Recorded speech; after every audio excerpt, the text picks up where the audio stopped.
Welcome to my channel.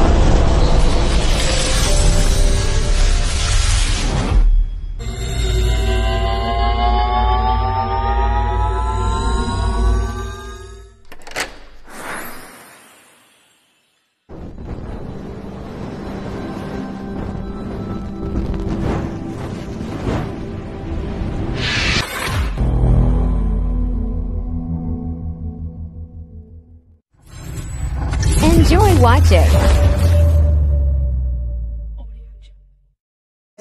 Institutions recognized as a development practitioner, in fact, awarded ng prestigious Nobel Prize ng Asia, Magsaysay Award, at saka siya din ang tinitingala ng buong industriya.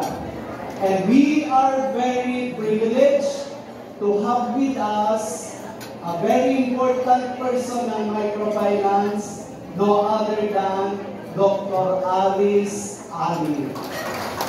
Muli, malakas na sigapong palakpakan sa ating panahong pagkakataon.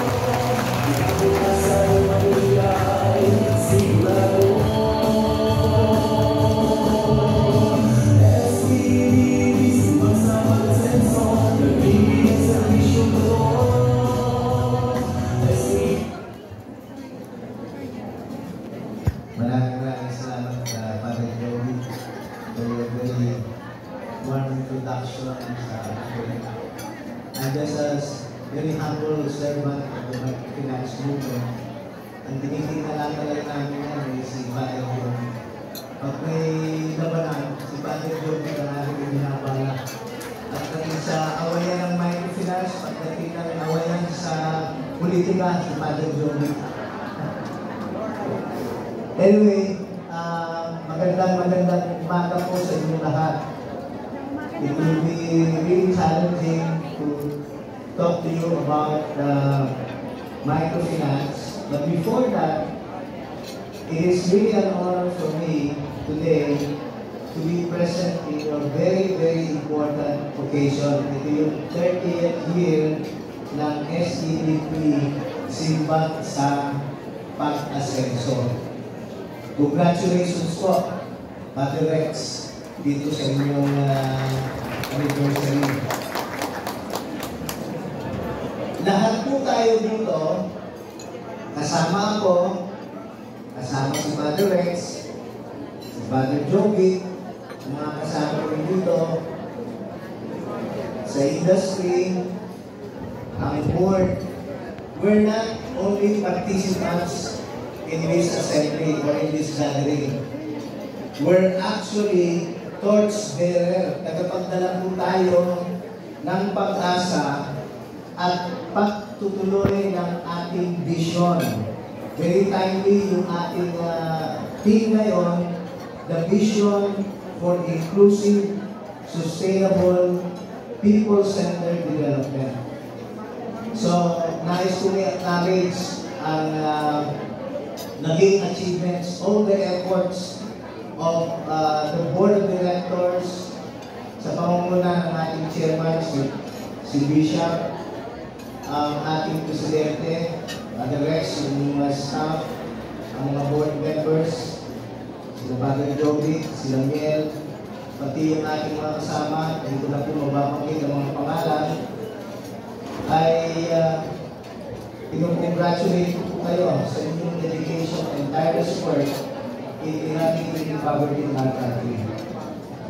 So I'd like to begin by presenting to you first yung ating situation in the country. Ito po yung bigyan ko muna kayo ng senaryo kung ano nangyayari sa ating bansa. Ayaw mag-click, huwag baka dito. Yun. Tingnan po natin. Ito po yung katatayuan ng ating bansa sa larangan ng ekonomiya. Ang ating GDP, umakyat na po. Dati, nung pandemic, baksak tayo. Negative ang growth rate natin. Ngayon po, tumataas na at itong quarter 2024, hopefully, ay nag-expand to 5.7%. Maganda pong balita ito. Kasi ibig sabihin niya, nag-i-improve ang economy. Ang tanong, ito ba ay dumadating sa atin? Mamaya tignan natin, no? Ikalawa, yung OFW. Ako po ay kararating lang sa iba't ibang bansa. I was invited in the Middle East. I was in Europe. I was in Asia, South Asia. Almost a month na nag-ikot po ako. Kausap ko yung mga ating mga OFW, mga Pilipino. At maganda rin po dahil yung ating OFW umakyat na rin from 2.1 million na nasa abroad, ngayon ay nasa almost 2.4 million. Maganda, no? Magandang tingnan. Ang tanong, nung tinatanong ko, magkano naman ang sinusweldo nyo dito? Maasim ang ngiti. Kasi ang sweldo nila, mas malaki pa yung kinikita ng microfinance client. Hindi na nga sila makabalik dahil natuto na gustong makaipon. So, tingnan din natin, yung employment rate, maganda rin po. Dahil from almost 5%, bumaba na yung ating unemployment. Nasa 3.9%. Let us look now at absolute number. No, tingnan po natin yung absolute number. Ang unemployed ay nasa 2 milyon pa. As of the latest survey, at sa bagay, kukumpare mo ito nung last month, the other year, nasa 2.4. Bumaba na, 2 million. Pero just the same, marami rin po ang wala pang trabaho. 2 million is 2 million. Underemployment ay nasa 11% ng ating population. Ang ibig sabihin nga, ang normal na employment ay 8 hours. Ang underemployment, minsan 4 na oras lang, 6 na oras. Hindi nakakabuo. Ibig sabihin nga, yung income niya, hindi pa rin sapat. Ngayon, ang sabi niya, sinasabi, out of almost 50 million employed, o ito ay ang 5.3 million o 5.4 million gustong magdagdag pa ng trabaho. Kasi kulang. No? So you know, with ating state, ang foreign investment natin, ako po ay sumali sa 3-4 na pamahalaan. Ang investment nung pandemic, baksak. Ngayon, medyo tumataas na ng konti. Pero anong klaseng investment to? Bumababa ito sa ating mga kalilitan o yung tinatawag natin marginalized sector. Tingnan po natin yung next slide. Ito.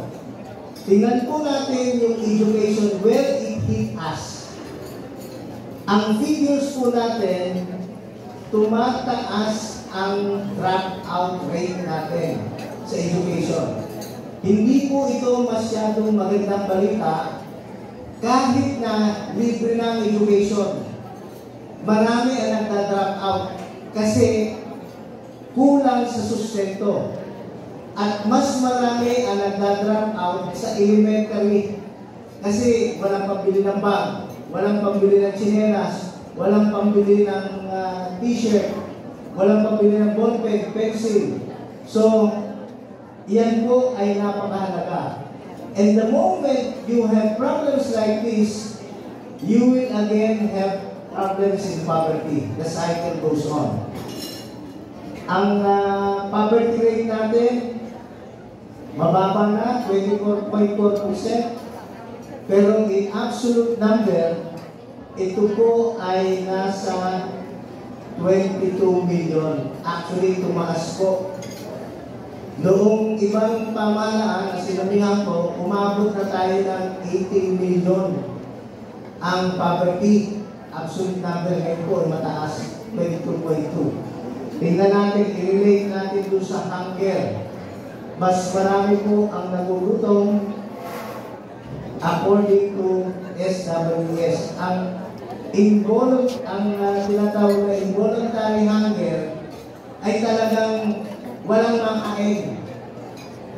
Kulang ang pagkain. At meron ding implication ito sa mga bata. Every day, 95 Filipino children are dying. Translation, in 24 hours, every hour, 4 ang namamatay na bata. So by the conclusion of our assembly, pag natapos ng taon, 95 ang namatay ng mga bata dahil kulang sa nutrisyon, kulang sa pagkain. And yung pong